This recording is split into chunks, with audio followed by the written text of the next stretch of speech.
Colleagues, in choosing not to reform rising in pension and health care costs, the budget is really being eaten away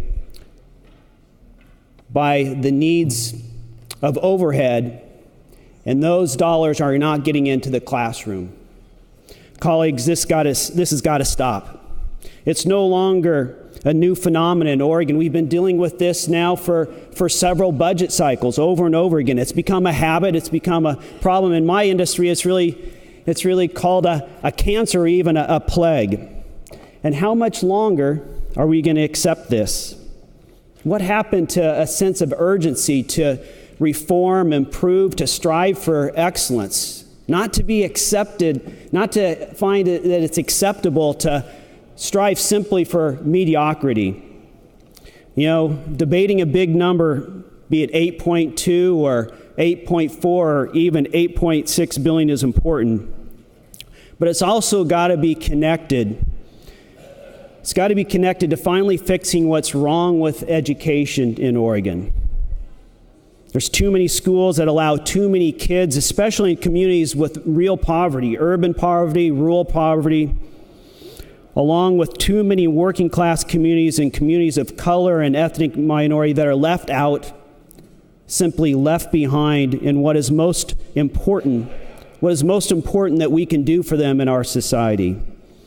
A good education should be for everyone, just not those who are well connected. You know, and once upon a time, colleagues, we said that Oregon was for dreamers. You know, and without access to high-quality education, it's really hard to dream big. When I was growing up in Roseburg, we had excellent schools. Schools allowed a kid like me who was raised by blue-collar parents who never even graduated from high school to achieve academic achievement without any limit. That education in Roseburg propelled me to the highest levels that I wanted to seek.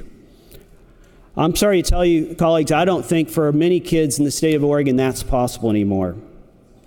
We have an education system now where pensions grow faster than the funding for academics, and where protecting the status quo for the adults and their work condition is more important than making change, the difficult change that allows children to learn better, achieve more, and to succeed and grow. Simply put, this inadequate education budget is a failure of innovation, reform, and hope. And regrettably, an even bigger failure of the majority party, yes, the majority party, to lead with courage. Colleagues, I recommend your no vote.